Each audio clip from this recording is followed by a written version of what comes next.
भगवद गीता पंचम अध्याय कर्म संन्यास योग, अध्याय 5 कर्म और संन्यास का समन्वय परिचय।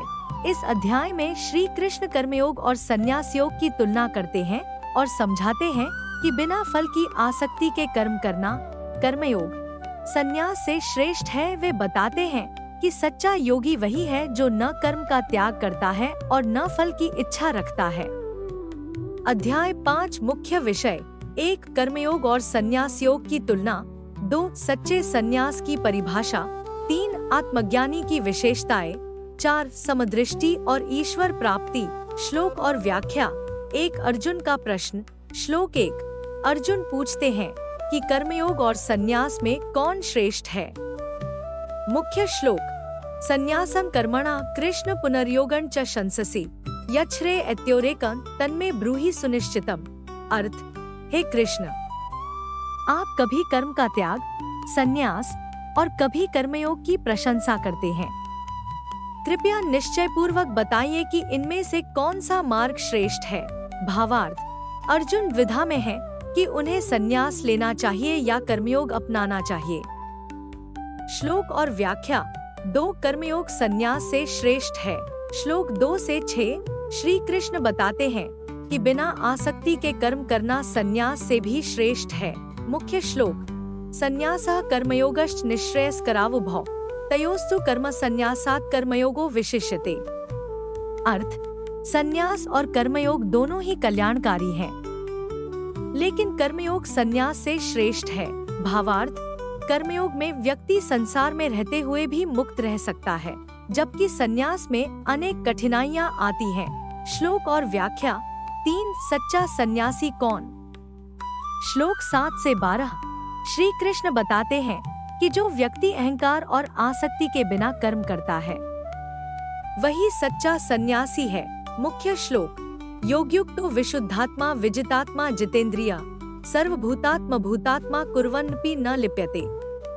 अर्थ, योगयुक्त कर्मयोगी, शुद्ध हृदय वाला, आत्मनियंत्रित और जितेंद्रिय व्यक्ति सभी प्राणियों में आत्मा को देखता है, वह कर्म करता हुआ भी उसमें लिप्त नहीं होता।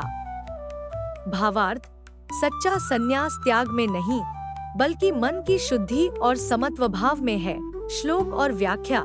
4 ज्ञानी पुरुष की विशेषताएं। श्लोक 13 से 21 जो व्यक्ति आत्मज्ञानी होता है वह संसार के सुख दुख से अप्रभावित रहता है। मुख्य श्लोक विद्या विनय संपन्ने ब्राह्मणे गवि हस्तिनी शुनि चैव श्वपाके च पंडिताः समदर्शिनः।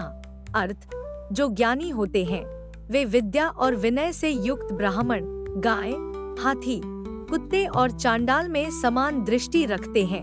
भावार्थ, सच्चा ज्ञानी व्यक्ति सभी को समान दृष्टि से देखता है और किसी में भेदभाव नहीं करता। श्लोक और व्याख्या। 5 ईश्वर प्राप्ति का मार्ग। श्लोक 22 से 29 श्री कृष्ण बताते हैं कि जो व्यक्ति इंद्रियों को संयमित रखता है वह ईश्वर को प्राप्त करता है।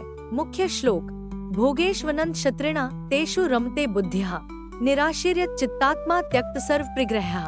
अर्थ, जो व्यक्ति आसक्ति और इच्छाओं से मुक्त होता है वही ईश्वर को प्राप्त करता है।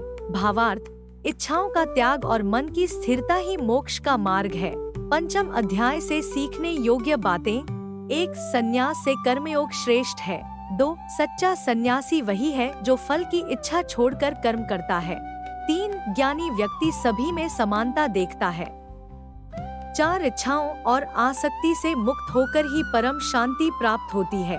अगला अध्याय 6 अध्याय ध्यान योग, ध्यान और योग साधना की विधि। अगर आपको हमारा ये वीडियो अच्छा लगा तो प्लीज सब्सक्राइब करें, लाइक करें और शेयर करें। Thank you for watching the video.